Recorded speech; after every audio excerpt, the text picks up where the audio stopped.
So, I mean, you see people that get up in the morning and they say, I can't do anything until I have my coffee. Yeah.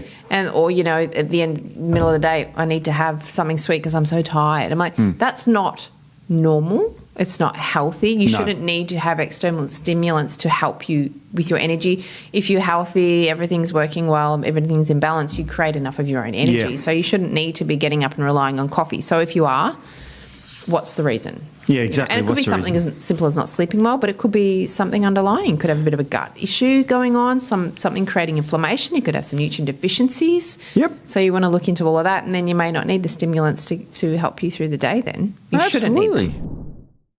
Hey guys, welcome to the ATP Project. You're with your host Steve and Nic. Hey Nic, how you doing? Good, how are you, Steve? How are you feeling today? You know what, Steve? I'm a little bit tired. Oh, isn't that funny?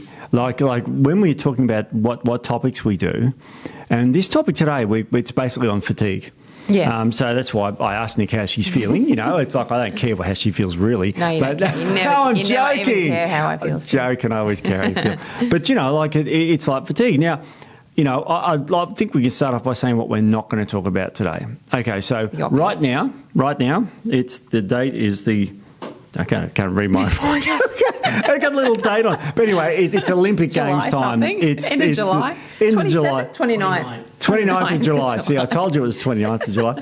And right now the Olympic Games are on. Now, because they're in Paris, you have to stay up till all hours of the night to watch the Olympic Games. So if you do that, you're going to be fatigued. Yes. We're not talking about that sort of fatigue. That's very well explained that everyone gets. If you're up late or you got a crazy German Shepherd you have to lead out to the toilet at night. Yeah.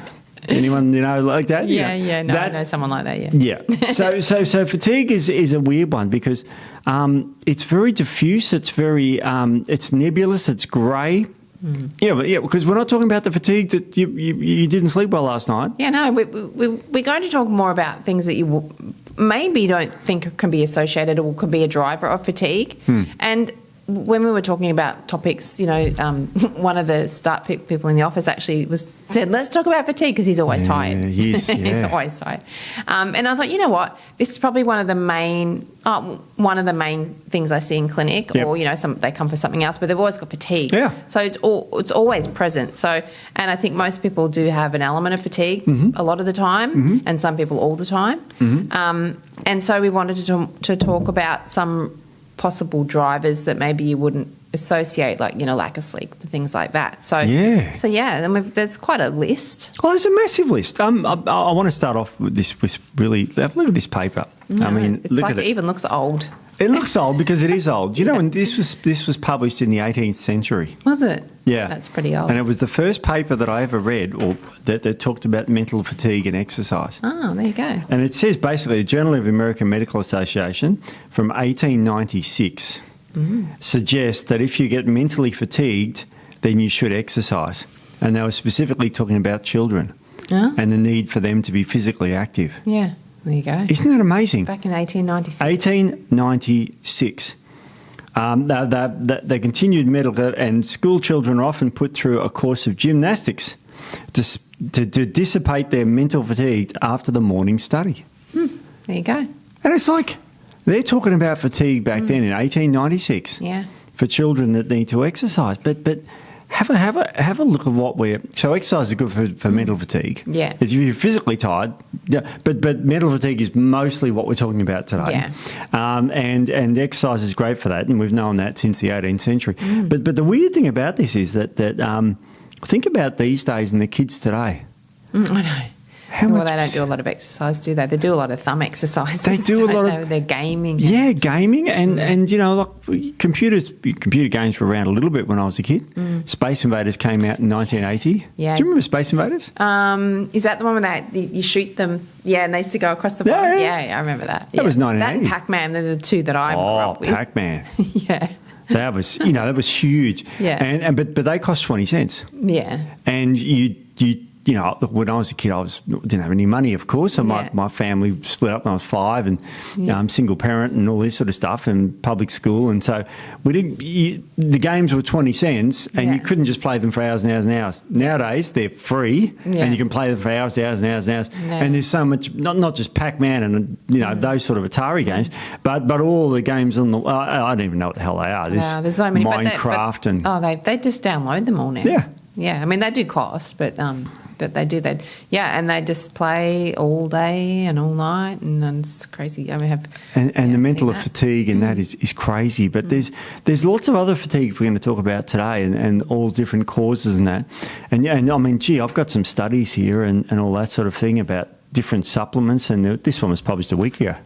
Perfect. So yes, I do 18th century studies, and this one was published exactly 1 week ago. Yeah. So, pretty interesting stuff. But fatigue, I mean, I noticed at the top of your list of fatigue things, you've got adrenal maladaptation, which is really interesting. Do you want to explain about that? Yeah, I mean, that's probably one of the more well-known ones, because I actually had adrenal maladaptation and thyroid dysfunction, but adrenal maladaptation we've talked about many times, the HPA axis, hypothalamus pituitary adrenal axis, and then, you know, you can that can become dysregulated for different reasons, many different reasons, but then that can impact your energy production and cause fatigue. So that's one reason. And then thyroid dysfunction as well can, but not always, I have to say. I mean, I see quite a few people with thyroid issues that don't have a lot of fatigue, so it depends, but they're probably the more common things that people would associate if they're thinking about that. So I thought we'd just quickly brush over them. That is definitely some reasons, but we don't need to focus too much on that. Absolutely. Mitochondrial dysfunction, and we've talked about mitochondrial issues many times in other podcasts. The mitochondria are DNA in the cells. We've got DNA in two parts of the cells, which is the nucleus and the mitochondria. And the mitochondria is the powerhouse of the cell where you produce all the energy. So if you've got a problem there, you don't produce energy. You don't, and there's so many reasons that they can have issues. Well, what are some of the reasons? Infections is a big one. Yeah. Mold infection, viral infections, bacterial, parasitic, all of those types of things. And we've all experienced that. All of it, all of us. Yeah, we've all had that virus where you're just like, and you know, and that's not that. Again, that's definitely fatigue, but it's literally supposed to be there because you don't want to be running marathons when you got a virus. You wouldn't want to, would you? No. So that's. I still go to the gym if I'm feeling a bit flat. I'll go for a run. I'm really, you know, I don't. You know, people say you listen to your body, and you should, but I don't. Sometimes I know naturopaths don't. Sometimes we don't. It's pretty stupid. I do now more a little bit. I'm older, but not never used to. Yeah, at your age, you've got to listen to it. No, I do. No, thanks, Steve. I do these days. It's funny. But heavy metals, nutrient deficiencies, right? You know, anything that can cause inflammation can then impact your mitochondrial function and cause fatigue. So that's a fairly common one that I see, but people aren't aware that it's mitochondrial issues because they come to me from, say, a mold infection, or they've got a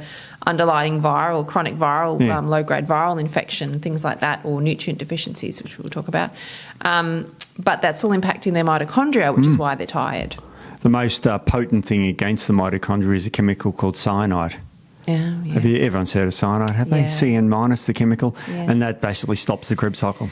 So literally. So we're not talking about stopping it, but heavy metals like arsenics and mercuries and leads and those sort of things slow down dramatically the Krebs cycle and the mitochondrial cycle, what they call the electron transfer chain, which is where you make most of your ATP/energy from. That's it. So quite incredible. Now, nutrient deficiencies, if you've ever seen a picture of the Krebs cycle, it's got all these NADs and FADs and all these. I'm not making this up, but NADH is niacinamide adenosine dinucleotide hydrogen.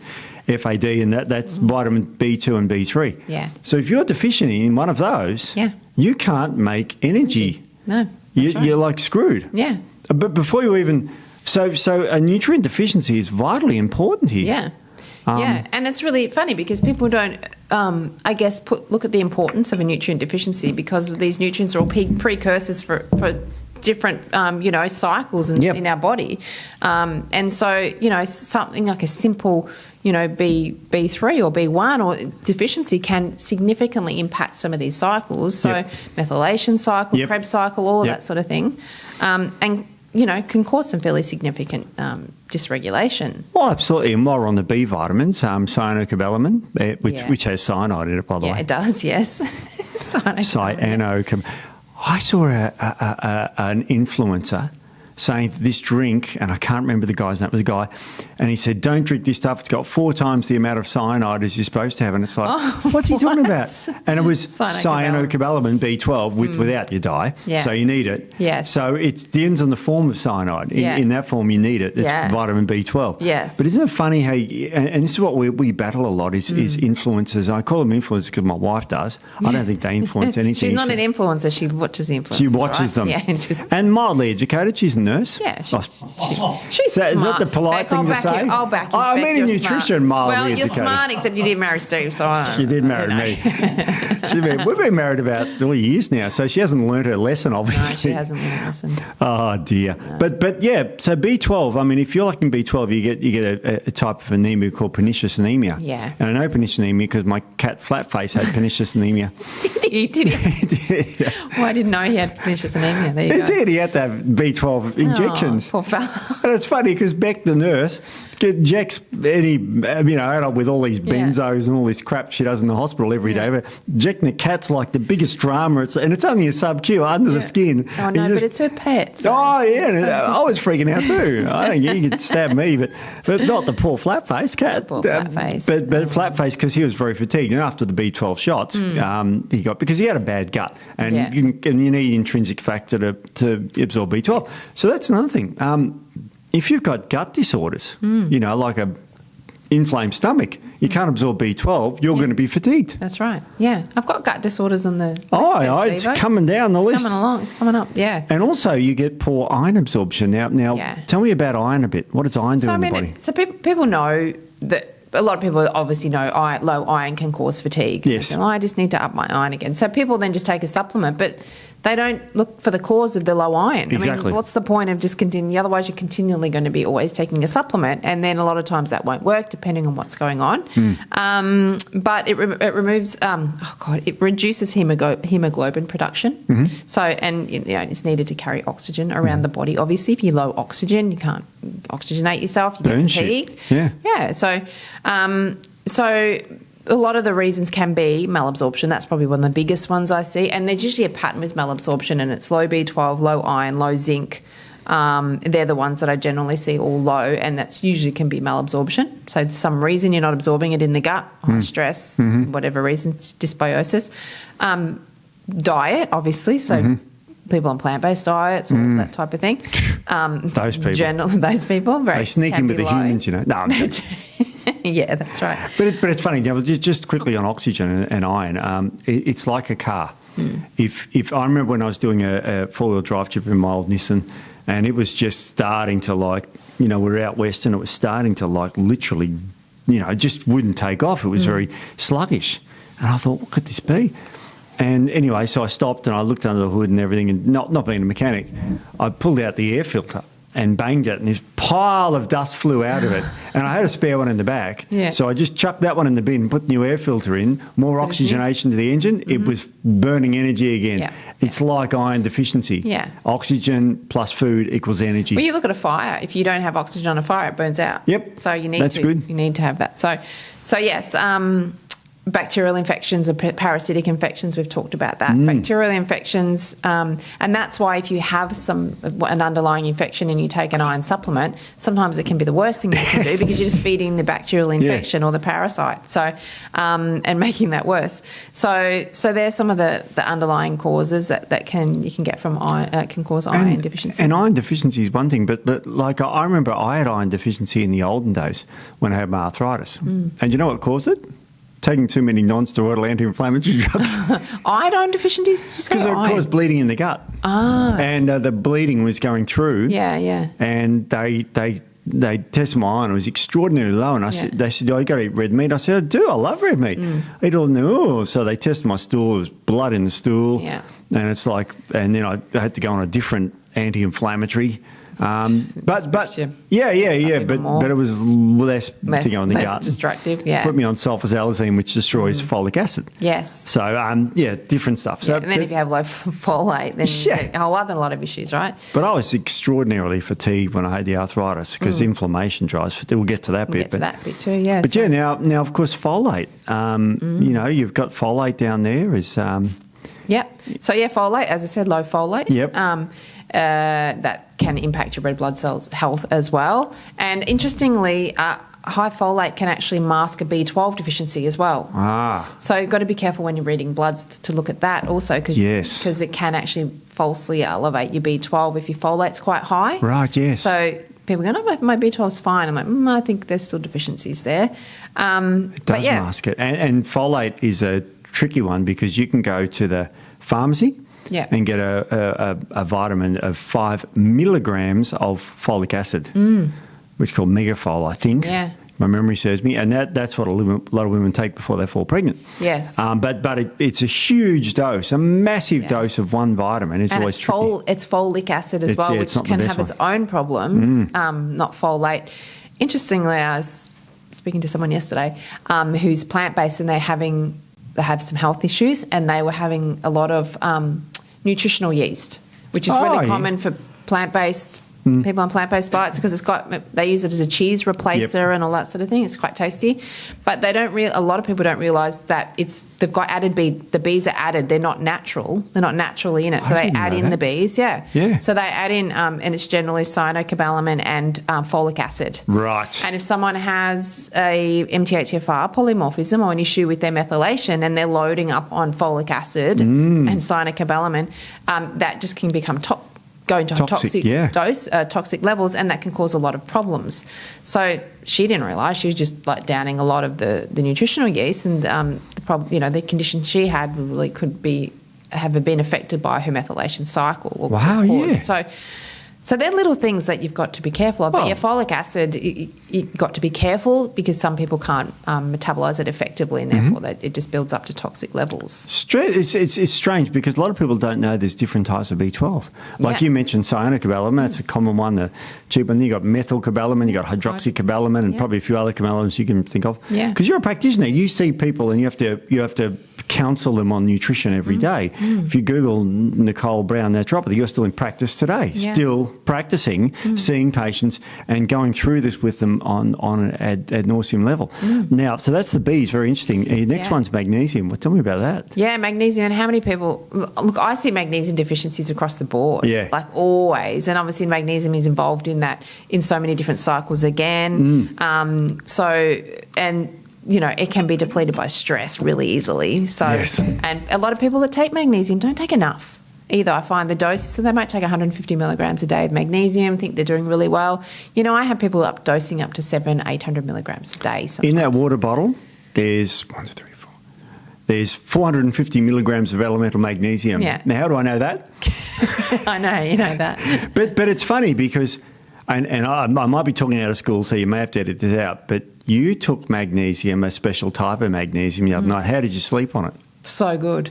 I slept the best I've ever had. I took 4 different types of magnesium. 4 different types of magnesium. Yeah, but I just started taking this particular magnesium, and I actually did sleep amazingly. But I do high dose magnesium for myself, so I do 700 milligrams a day of magnesium. I sometimes do more.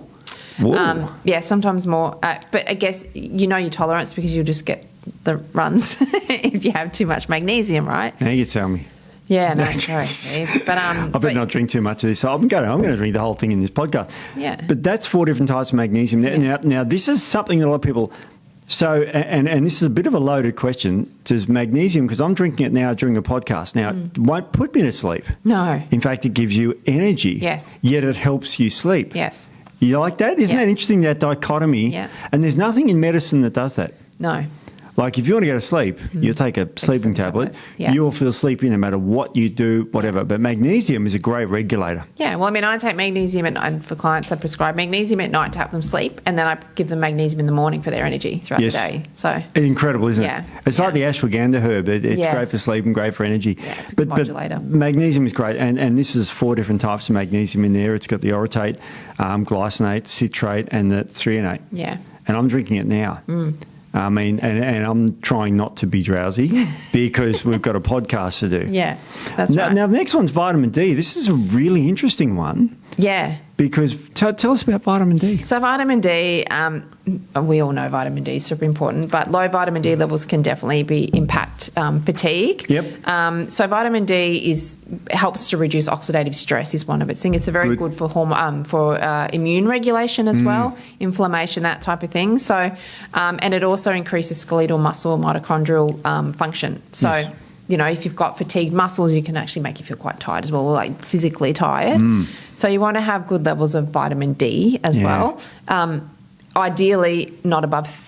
Well, ideally more than above 30, which is what the GPs generally recommend is above 30. I'd go 50, but I go 100 to 120. Yeah, that's about the optimal level, yeah. So that's optimal, but you definitely want to be well above 50. And I generally, because, I mean, obviously I see a population of people who have health issues, so I like to push it up over 100. Yeah. So, but yeah, low vitamin D, and low vitamin D also can cause mood issues, so low mood, depressive moods. Yes. And then depression then can create fatigue as well. Yes. So there's that sort of connection. Incredible. Now you can get vitamin D in supplements, but you probably like me like to get it from the sun. Yeah, like everything, and I say to clients, look, food first, and everything that our body is good at synthesizing, is meant to synthesize first and then supplement. So get out in the sun. Yeah. Don't just say, well, I'm not a sun person, I'll just take the supplements.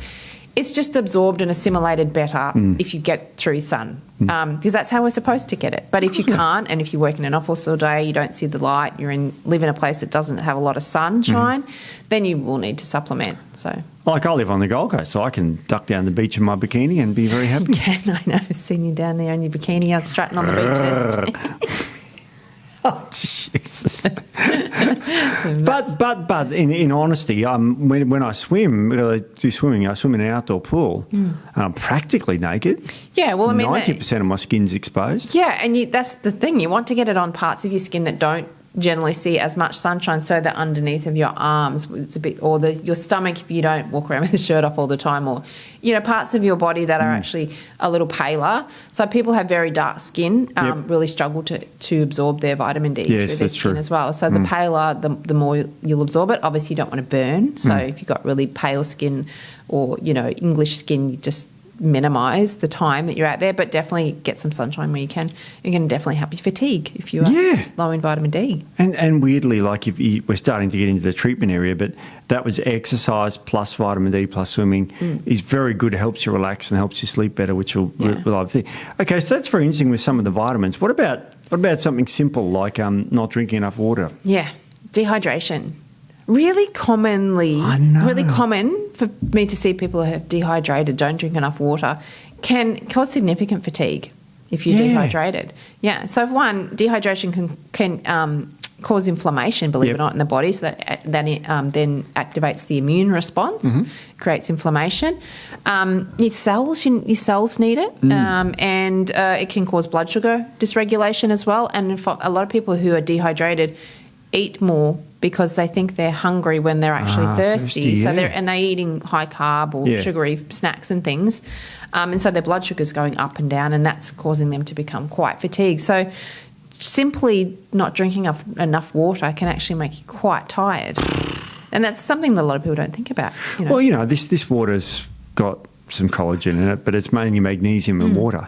So I mean, it's a great way to kill two birds with one stone, for example. Yeah. And it tastes good because of the magnesium. I've got it flavoured, so it's nicely sweetened, so beautiful. So it makes plus it makes me drink more because I enjoy it more than water. Yeah. So great way to do it. Okay, let's get the elephant in the room. What about diet? Okay, this is a big one. I mean, this is a big one. People, for the most people, probably our audience would be aware that poor diet can cause a lot of fatigue. Yep. But yes, it can. So processed food's one of them, obviously. Create inflammation in the body. cause blood sugar spikes and drops, things like that.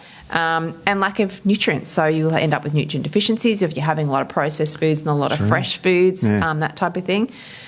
High sugar diets, or not even high sugar diets, but people, and I see this a lot in clinic too, people have really healthy diet, but then they have sugary snacks.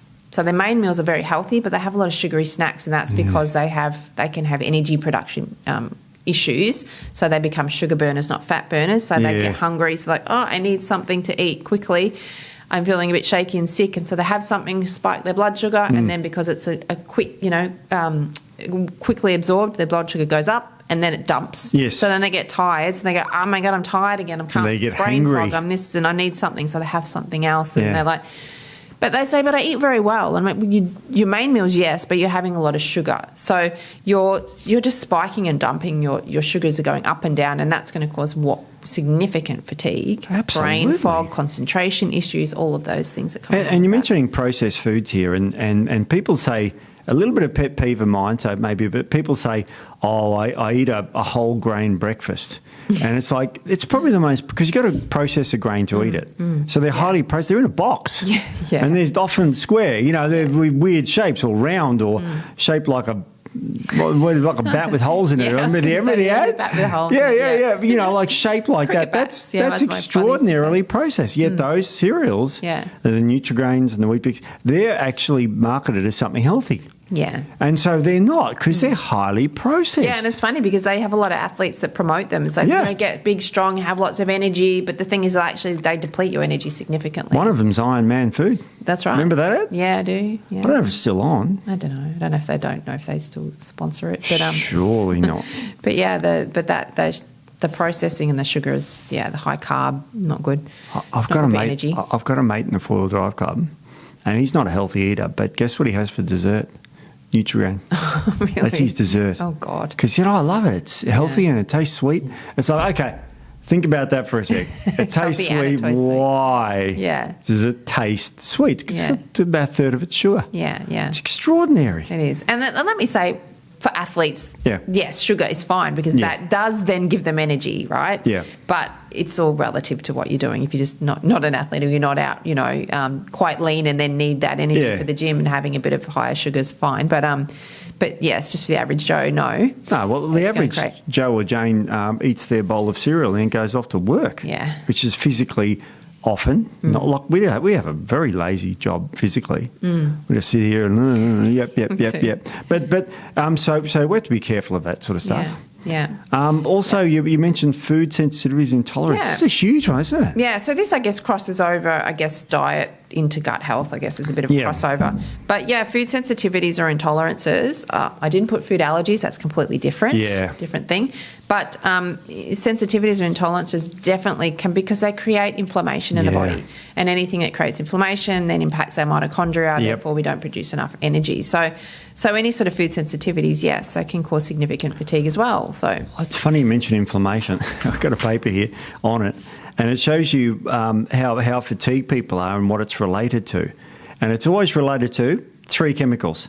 C-reactive protein, which is inflammatory, interleukin-6, which is the same as C-reactive protein, it makes interleukin, and interferon gamma. 3 chemical measures are always elevated in people with fatigue. Yeah. Because it just causes inflammation, and inflammation causes fatigue. Yeah. So I'll get rid of that paper. That's an interesting paper. Yeah. That was published in the European Review of Aging and Physical Activity 2024. That's a new recent one. Yeah, yes. All recent except for 1896. That's right, exactly. So it's funny name. So the food sensitivities. So then that crosses over, I said, into gut health, and then obviously poor gut health can cause significant fatigue, brain fog, concentration issues, memory issues, all the things. So anything cognitive, and then the fatigue as well, physical and mental fatigue. And we've talked about so many times hyperpermeability. So that's when you have your gut becomes more permeable than it should, and you then get things crossing over, antigens and things crossing into the bloodstream, creating an immune response. Then you getting inflammation and all of that sort of thing. So that's part of it. And then the food sensitivities and intolerances can lead to hyperpermeability as well. So, you start off, generally there's some sort of imbalance in the microbiome that's creating that food sensitivity, because generally we're not born with food sensitivities. No. Allergies, yes, we can be, but food sensitivity is generally developed from Yes. some sort of gut dysbiosis or imbalances in the gut. So then that can create that sensitivity or intolerance, then can lead to hyperpermeability. And then we have more inflammatory microbes that produce LPS. We've talked about lipopolysaccharides. Yeah. They cross into the bloodstream, cause an inflammation and immune response. Gut infections, so bacterial infections or parasitic infections or candidas, things like that. Can cause significant fatigue. It's amazing because I remember going back not too many years where gut permeability and leaky gut syndrome, which is called, was considered unscientific and not sort of thing. And it's like, are you serious? Because firstly, the gut leaks stuff, otherwise we wouldn't get fed. Yeah, that's right. I would drink that water, it'd go straight through. Yeah. So it's permeable to something or other. Yes. Is it that much of a stretch to think that just sometimes it's a bit more permeable to allow stuff in that shouldn't be in the body? Yeah. And it's really funny because GPs prescribe prescription medications, right? Most of them contain gluten because gluten activates zonulin, which is the protein that opens up our gap junctions and creates a more permeable environment. So they're actually saying, no, it doesn't exist, but here, take this medication with gluten in it, then the gluten's in it to open the gap junctions to get the medication in. But there's no such thing as hyperpermeability. I struggle. I've always wondered that, and I'd love to. And I don't want to pick on dietitians, but I've had arguments with dietitians that they say that this doesn't exist. And, it's just scary. I mean, now it's well tested. There's MRIs, there's all sorts of, it's all sorted. But I remember that this was a concept like Bernard Jensen concept, 1980. He talked about this and everyone talked about this in my naturopathy qualification for years.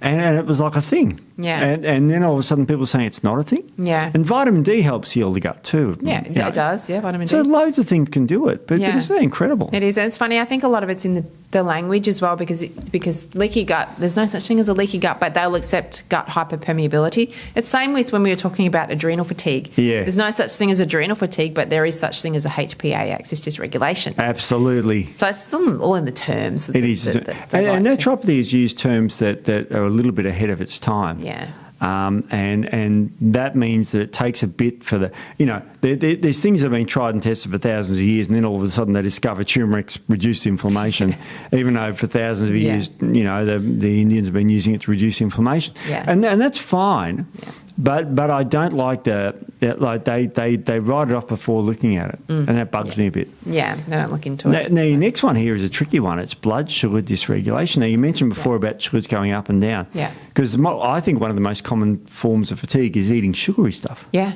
definitely. I mean, and that's the thing. It gives you that instant hit. Yep. Because it's spiking your blood sugar, so of course you're creating more energy. But then it's giving you a dump fairly quickly as well because it's very processed very quickly. But diet is not the only way you can have blood sugar dysregulation. Well, tell me more. Well, dehydration, as I said. Yes. High stress can cause blood sugar dysregulation. Does. Yeah, because you're spiking cortisol. Yep. Cortisol can dysregulate your blood sugar. A lot of athletes can have blood sugar dysregulation, believe it or not. That's interesting. So, yeah, I've seen probably not professional athletes, but, high-level athletes that have insulin resistance. So they can start off with blood sugar imbalances, and that is because their stress levels are through the roof because they're overtraining and that sort of stuff. So overtraining can cause blood sugar dysregulation. So it's not just the food you're taking in. So you can have a really healthy diet and still have issues with blood sugar and then leading on to insulin resistance as well. Oh, absolutely. And you got to remember that stress is huge out there, and stress increases cortisol. Cortisol breaks down muscle tissue and makes lots of sugars. Yeah. So it's like you've eaten sugar having stress. Yeah. And then all of a sudden you're fatigued after your stress, and it's like, what's that from? Oh, the stress has gone away, I can relax, I'm tired.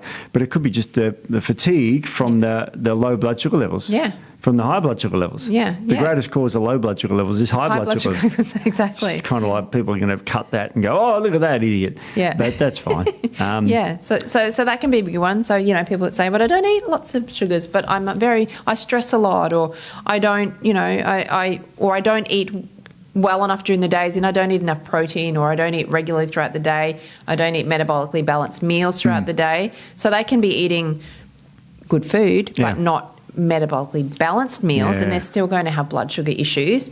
And interestingly, then if you have blood sugar issues throughout the day, you can have problems sleeping at night. Because Yes. you can either have spikes depending on what you've eaten at night or throughout the day, spikes or very low blood sugar. And a lot of the times that people wake up at night and they're wide awake, can be their blood sugar dropping. Yes. And then they're not sleeping, so then that's creating more fatigue, and so it's a vicious cycle. So. And orthodoxly, we treat poor sleep, and I say orthodoxly because not us, but you will go to your GP and the GP will say, oh, what's going on in your life? Oh, I just can't sleep at the moment. Oh, here's some sleeping tablets. Yeah. And that's a really big cause of fatigue. Yeah. Because, you take them and the next morning you feel tired. It's still drugs hanging around the system, especially the ones you get from the pharmacy, the antihistamines. They last for 14 hours half-life. It's in your body even the whole next day. Yeah. It's terrible. Yeah. So that can be quite significant. And here's speaking of neurotransmitters. Speaking of neurotransmitters, so neurotransmitter deficiencies can cause fatigue as well. That's interesting, isn't it? Yeah, it is.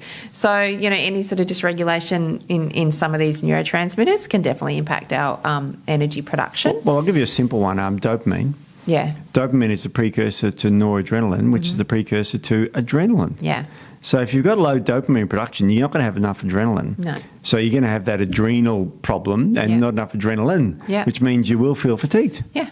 I mean, if I went up behind you and gave you a big fright, you'd jump out with lots of cortisol and adrenaline, and then that'll all settle down.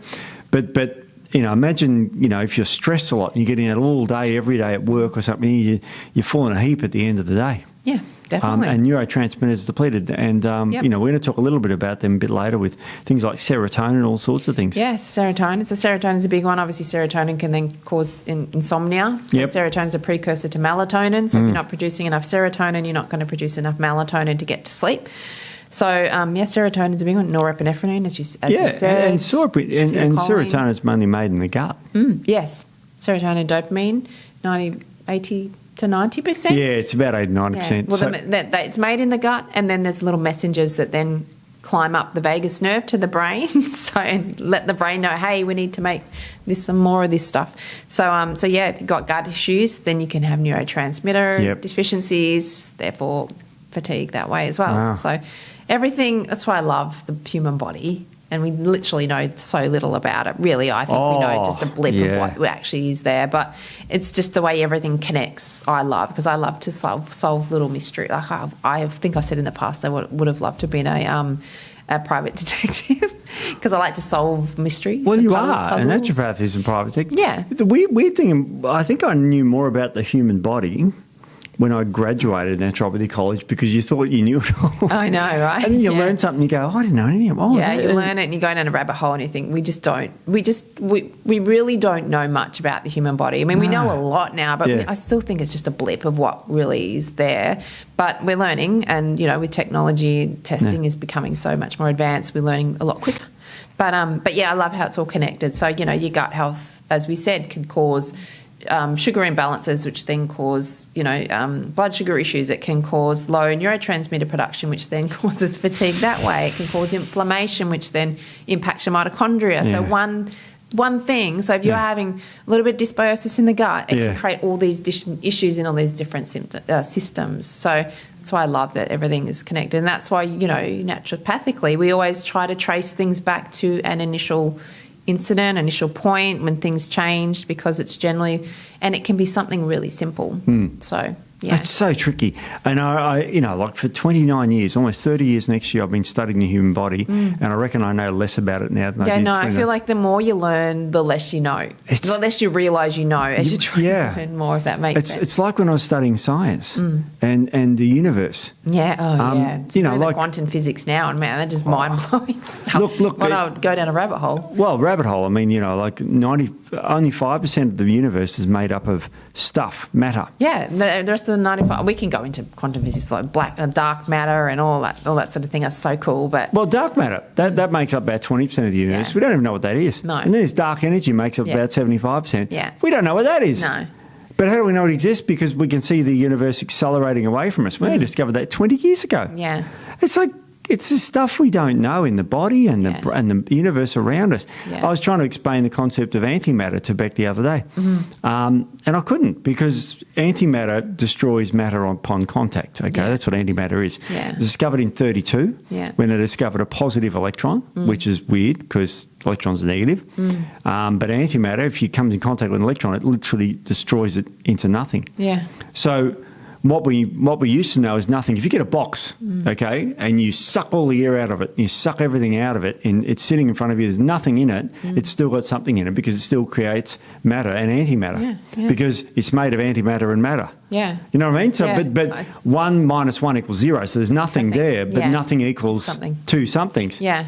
And we've measured particles coming into existence or not. That's all quantum physics. It's amazing. Even the human body, if you take out everything and just down to the atoms, we could fit our human body in the end of a needle.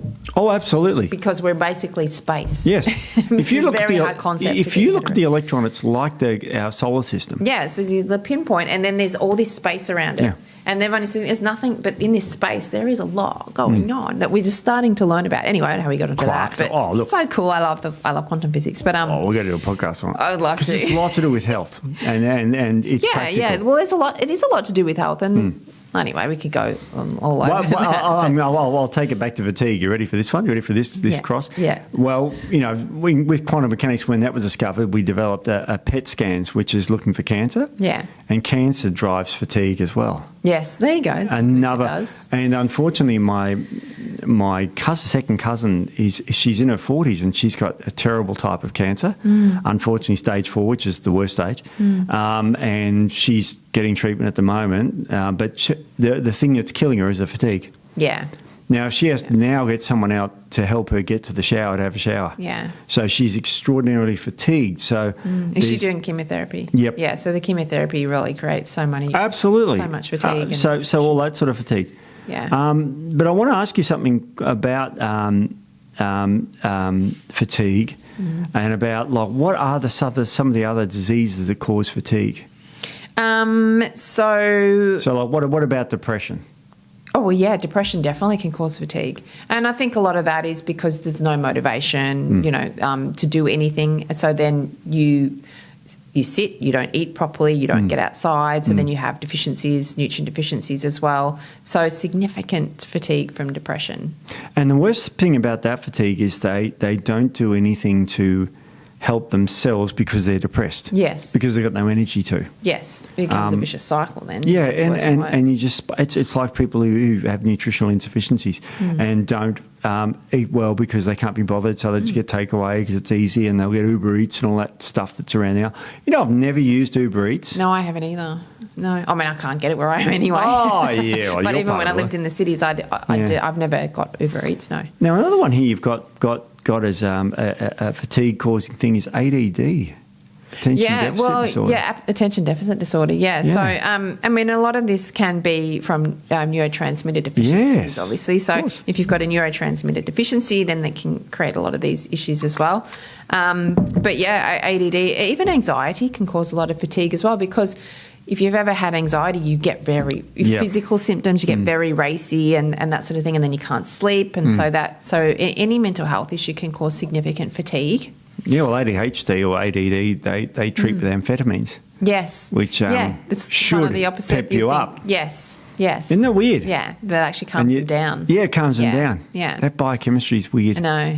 And again, we don't know this shit. It's like you don't know what's going on in the brain, but we know amphetamines help. And that shouldn't. Give someone amphetamines, their heart should race and they should be bouncing off the walls. Yeah, no, but it actually calms them down. So there you go. So it comes back to the human body that we just don't know. Now, you got another one here. Low pain tolerance causes fatigue. So that's all comes down to serotonin. So if you've got a serotonin deficiency, you can have a low pain tolerance. You can have impulse tendencies. You can have poor temper.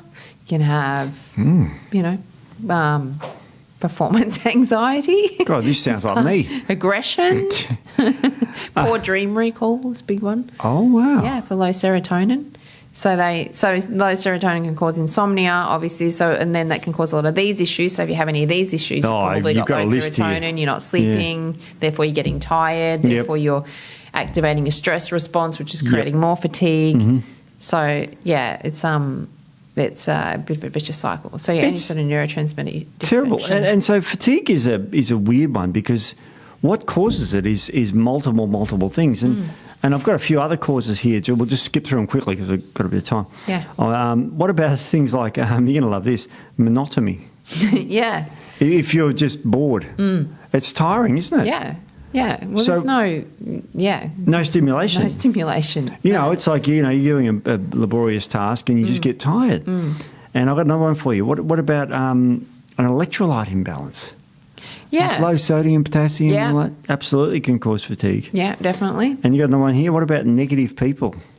Yeah, this is a big one. I guess this is something people probably may. Well, I guess if you're maybe more in tune with yourself, you might realise that. But a lot of times, negative people can really drain. People say they drain my energy. Yeah. Well, I mean, we go back to quantum physics, and we've Yes. got energy fields and all Yeah. of that sort of stuff. And that's how when you meet someone, sometimes you think, oh, there's just something not right about them. Yeah. It's just that energy is just not, there's something wrong with that energy. So, or if people have more negativity they're putting out, it can be very, very draining. So, yeah, that actually is a thing. I mean, It really is a thing. And a lot of people too who are more empathic, if you believe in all that sort of stuff, that can go out into a crowd of people and they can be drained significantly because they're picking up everyone's energy. Yeah. They struggle when they go to shopping centres and things like that because they're around so many people because they're just picking up everyone's energy. So. Well, also, if there's someone close to you and all they do is whinge all day, you're just kind of going,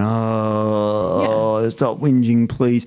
Because being negative and whinging go synonymously together. So they just complain about everything. Yeah. And it literally fatigues you. Yeah. Because you think, what can I do to help them? And your brain's going like this. And then you just go, stuff it. I can't.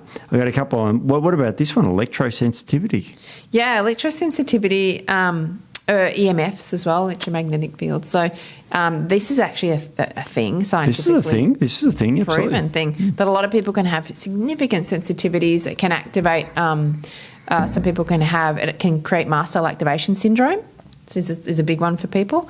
It can, definitely impact their mitochondrial function. So some people can't be around EMFs at all because they really react quite badly. There was a case study I looked at when I was looking at something. I was researching something once, and it was for a child that had issues, behavioural issues. They weren't sleeping well. They moved the child from a room that their wall backed onto their fuse box. Their cable, their NBN box. NBN box, yeah. NBN box on the other side of the wall. So they moved the child into another bedroom, and he started sleeping better all of a sudden. So the EMFs can impact your sleep. It's a really common thing, but I've seen it with people that get significantly high histamine. So then that creates a lot of anxiety. They get anxiety from the histamines. They're not sleeping. They're having reactions, skin reactions, gut reactions, all that sort of thing. It can be the EMFs have just impacted them there and created mast cell activation syndrome, and so they can have really a lot of problems. Well, you got to remember that when electricity flows, it creates electromagnetism. And electromagnetism can be frequencies like the phone and that sort of thing. So it actually goes and affects the human body. Yeah. And we know that. It's not just like a weird fake thing that goes on. I mean, it's quite disturbing. It really is quite sort of like, and people feel tired. And what people look for after that, unfortunately, is stimulants. They'll drink caffeine, coffees and all that. And you hear people, I've got a story. When I worked for Metagenics a million years ago, there was a meeting room upstairs and it was famous. It would be about the size of our podcast room, not very big. Yeah. And we'd go in there and I'd walk up there at 3 o'clock after a meeting. Yep, we're good. And I swear that after being in there 5-10 minutes, you'd just be like this. And I don't know what it was and it was some sort of noise or some air conditioning thing. And there would be a guy that would almost fall asleep in a meeting of 6 people. Yeah. Almost, he just couldn't hack it. Yeah. And we had to move the room. Now, the room was like a room and it was normal temperature. It was, but it really killed you. And even Mike Curley, the guy he would say, this room just makes it. And he was a real dynamic guy and healthy. And we'd all just be like, oh, my God, what's going on here? And it was something like that. Yeah. Don't know what it was. Don't work there. But we were all just like really tired in that room. It was kind of weird. Yeah. Yeah, weird. I mean, you look at people who go out into nature and they say, oh, you know, I feel so calm and refreshed. And that's because they're getting away from a lot of the EMFs, obviously the pollution. So toxins is another one that can really impact us. So, you know, I know somebody that used to live under the Story Bridge in Brisbane, like literally in one of the apartments underneath. Oh. So the house would always have a layer of black, you know, in the bathroom and that sort of thing from the pollution coming in from the. Don't live in Queensland or Australia. Or, busy bridge. It's a very busy bridge. Yep. Traffic bridge, and so the toxins, the pollution. So living in the city, just living in the city can make you fatigued because you're getting all the EMFs, you're getting all the toxins, the poor air quality, that type of thing. So, you know, people that say they go away for the weekend out to the country, they feel so amazing. Well, there's less pollution, you're getting oxygenation from the plants, you're getting away from the EMFs, all of that sort of thing. So it's definitely scientifically backed. That it definitely has a huge impact, EMFs. Oh, absolutely. And I just want to ask you, it's not on the list here, but earthing, I mean, you know, like my wife Beck goes out and stands on the grass, it makes her feel better. Yeah. And it does, because you got to remember that you know, like lightning is electrons flowing from the earth back up the sky to balance the charge out. Of course it happens to us. Yeah. If we move through the air, we're knocking electrons off our outermost shell. It's again quantum mechanics, but it's knocking electrons off. And so you go to the earth and the electrons come back to the body. It helps you. Yeah, yeah. There's no ifs or buts about that. No, it's like you go into the ocean. So the salt in the ocean can rebalance everything as well. So, you know, when you come out of the ocean, you feel like, I feel so refreshed and I feel great. But yeah, earthing or grounding, that's definitely a thing. Sticking your feet in the ground, or people that live in high-rise apartments. So they live in the city. I used to be one of them. I've always lived in apartments until I moved to the country. I loved apartment living, and I always lived right in the cities. Yes. So I'd live in a high-rise in the city. You know, I'd work in the city. I'd go to the gym, and so everything's concrete. So you wouldn't really be touching ground at all, and it can really dysregulate you significantly. You're not getting into the earth. So people might think that's woohoo, but there's actually a lot of that's absolutely around that. It's quite amazing. There's lots of things that cause. Probably one of the biggest thing is the inflammation, though. I think that if you've got, I mean, I remember when I had my arthritis and I was in hospital, so I was very, very inflamed, CRP over 100, which is super high. Should be below 3. It should be 0, ideally. Yeah, it should be 0.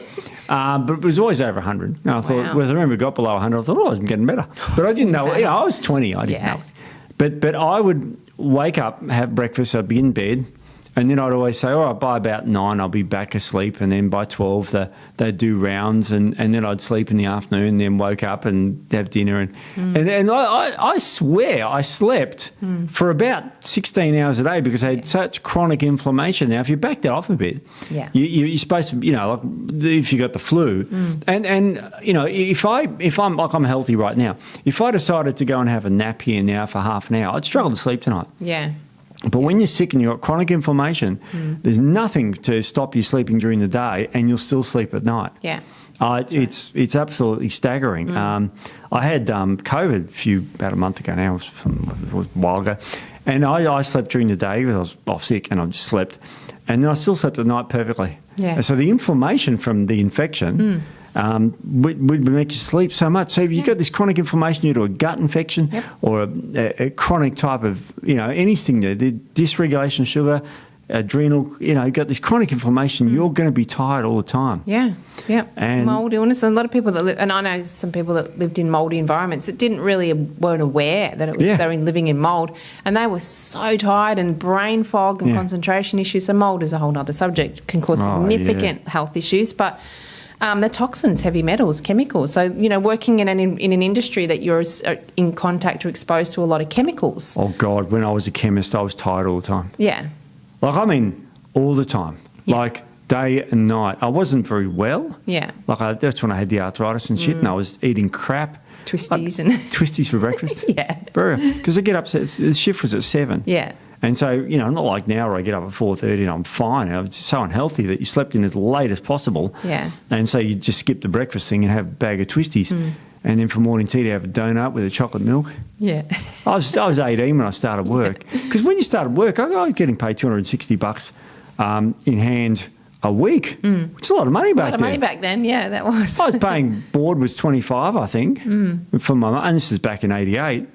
And so I had all this money to buy all this crap food with that I couldn't afford when I was at high school. Yeah. And of course, whenever you got money, you just bought crap food. Yeah. And I was literally tired all the time. Yeah. No matter what. Yeah. And it wasn't relieved by sleep. And that's when you know something's wrong. Yes. You know, like if you're up watching Titmus last night, Adriana Titmus, the 400-metre swimmer, gold, she won. I watched the replay this morning. I wasn't up late. I was going to say, that's dedication. But if you were doing that, then you would be tired today, but you'd be relieved when you go to bed a little bit earlier this morning. But this is the unrelieved sleep. Now, other things. What about medications? Do they cause you dramas? Yeah. So this can be quite significant. So and a lot of people don't think about the fact that, obviously a lot of people are on medications, that they can cause significant fatigue. And people are like, I don't know why I'm so tired. But you look at the medications that you're taking.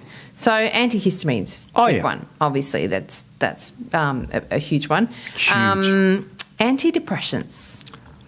God, so everyone's on a lot of people are antidepressants, and maybe they're like, I don't really know why. So there's three main classes. Yeah, so tricyclic antidepressants, SSRIs, and MAOs. And MAOs. Yep. So they all cause depression. All cause fatigue. They can all cause fatigue. And that's they're really common anti-nausea medications. Yep. The anti-travel calms and those sort of things got antihistamines in it, which puts you to sleep. Yeah. Yeah. It make you feel terrible. Yeah. Awful. Yeah. What other drugs cause sleep? Antipsychotics. Oh. Anxiety medications. Yep.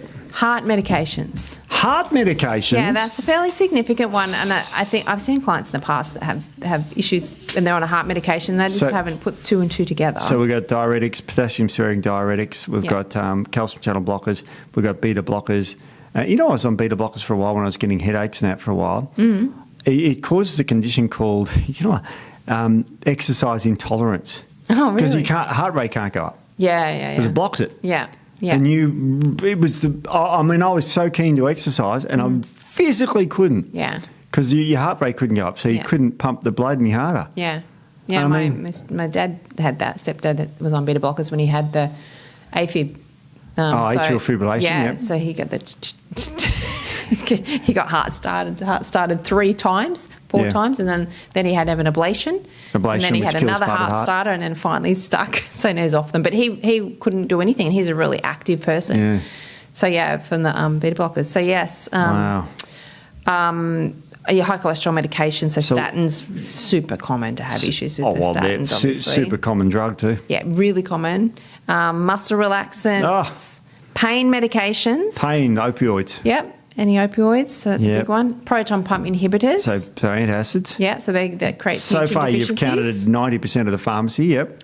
Epilepsy medications. Epilepsy medications are huge. Yeah. So if you're on medications and you're really fatigued, obviously you've got issues if you're on a medication, there's a condition, but the medication itself could be really contributing to that fatigue as well as whatever the underlying condition is. Like you can get Nexium over the counter now. Yeah, 24-hour Nexium you can get now. So it lasts for 24 hours. You just take it once a day, so you're pretty much just suppressing your acid. So therefore you're going to create significant nutrient deficiencies. We've talked about all that before with the proton pump inhibitors, so something as simple as that, saying, I've just got a bit of heartburn, so I'm taking some Nexium. I'm like, well, one, the heartburn's the symptom of something else, but then you're creating nutrient deficiency, so then you're tired, so then you're probably not exercising as much, maybe not eating as well, so therefore you're creating more of a problem. I'll say saying you may have heard before, I can't be bothered getting dinner, so I just get something quick. And it's usually something crap. Yeah. So that's going to cause, that's almost every medication. Somebody's on them. Pretty much. That's huge. So we've talked about the adrenals and nutrient deficiencies and low everything and low hormones and ageing and all this sort of stuff. Yeah, low hormones we didn't mention. So low estrogen, low testosterone, they can definitely there's impact. Millions of causes to this. So it makes it difficult to figure out what's a good treatment for this. Well, and that's the thing. You have to figure out what... You have to figure out what is causing the fatigue to treat that. So we could say, yes, there are definitely nutrients and herbs that can help to increase energy, but there's no point giving those if the underlying condition is not addressed because it's not going to work as well, and it's going to be a temporary fix like everything else. So you have to figure out what's causing the fatigue, and that's why we kind of wanted to just lay out some of the causes, because there's a lot. So someone says, I'm fatigued, what can I do? I'm like, well, let's have to go through and figure out exactly what's causing that fatigue first, fix that, and then you won't have fatigue. So we won't have to give you anything to increase your energy, because you will then be producing your own effectively again. Okay, so for example, if someone's on a simvastatin, which is a statin anti-cholesterol drug, that stops the production of coenzyme Q10. Yeah. So one solution to that could be coenzyme Q10. Yes. If someone's on a beta blocker because of blood pressure, you can put them on, say, magnesium. Yes. Did you see that? Those reflexes, Steve. Holy mackerel. You're not tired? Not tired, no, because I've on magnesium. I've got cat-like reflexes. For those who are listening, I knocked my drink bottle and it like started to tip, and I grabbed it, and I just went to flick it. I could see it coming straight towards I know, it was going. That was. I'm pretty impressed with that. I'm pretty impressed, and it's on film, so you can go back and watch it. That's going to be one of my highlights. Yeah, you should love it. So you know, if you're on a beta blocker and you've got high blood pressure, you could take magnesium like I am. Yeah. And not for my blood pressure, but it reduces blood pressure, so you may not need the beta blocker. Yeah, I mean, the amount of times I've had clients, I've given them supplements to reduce their blood pressure. They've had to come off their blood pressure.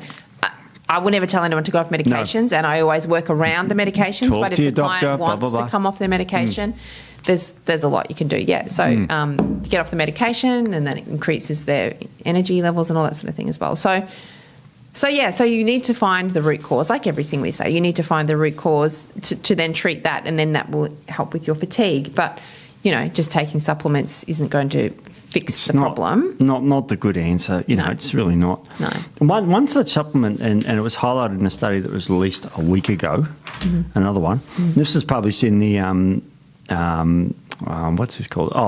Rheumatic and Musculoskeletal Diseases paper. It's published July 15, 2024. So that's, 2 weeks ago? Yeah, 2 weeks ago. And they were talking about energy supplements. And, you know, and they're talking, because this is a rheumatic paper, they talk about the fatigue and rheumatic diseases. Because there's inflammation, they're all fatigued. You know, everyone's fatigued. Yeah. So the question, and this is the title of the paper, it says, is there a role for novel supplements in the management of fatigue in rheumatic diseases?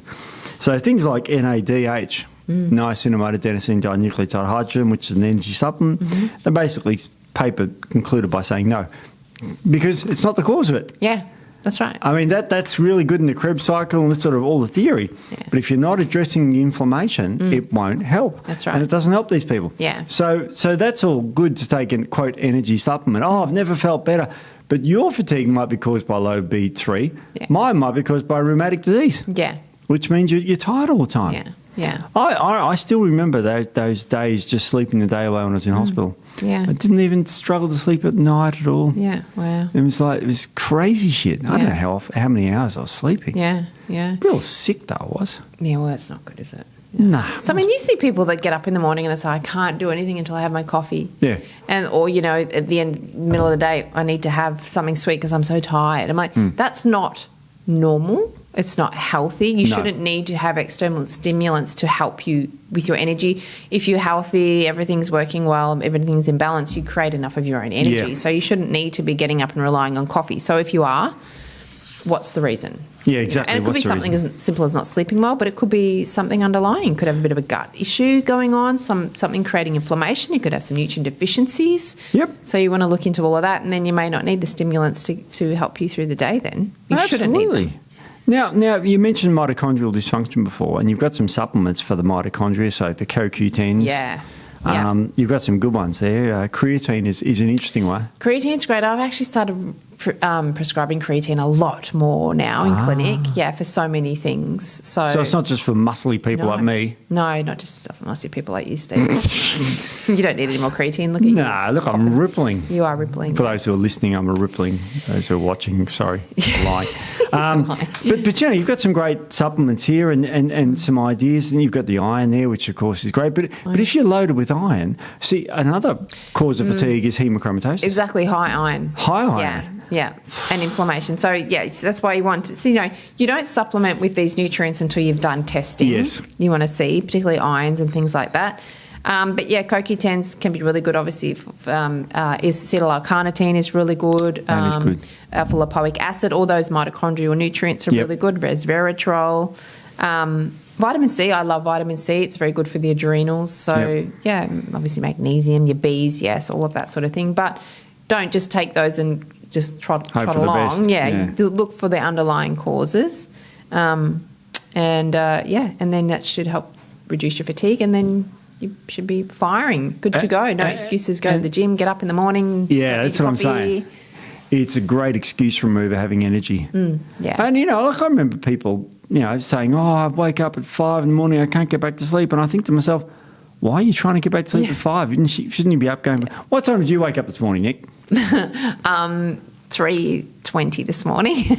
I got up. You look all right. I feel tired. I do feel tired today, but I was up at 3:20 and drove for 4 hours. So I get tired. Yeah, and that's not fatigue, that's tiredness. Yeah. And, you might go to bed tonight at 8, I don't know, you're pretty old, so pretty early. Probably pretty early, yeah. Put my nana blanket on my lap and have my dinner at 5 and be in bed knitting my... Yeah, no, I'm not there yet. I am a huge fan of not going to sleep on a full stomach. Yeah. I'm an early eater person, and I think that's a reason to be fatigued. Yeah, is definitely. if you overeat before you go to bed and you're trying to sleep into a deep sleep when you've got a full belly full of food. Yeah, definitely. And I eat a large evening meal.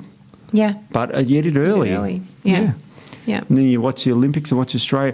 We're, right as we speak, we're on top of the gold tally. Are we? We are on top of the medal tally. We always are, though, because of the swimmers. And then when the athletics comes in, we go down. We're going to dive a bit. But right now, and after day one, we are literally at the top. There you go Australia. So I'm not going to watch it from now on. Let's just assume we win. Yeah, of course. Now, another thing is about these stupid phones that you sit beside your head of your bed and you know what I mean? That can lead to fatigue in that too. Yeah, don't have your phones near your bed. I did for a long time. I now put it out in the kitchen, leave it out in the kitchen, unless I've got to use it as an alarm sometimes. Yeah. But otherwise, get rid of all that stuff and light.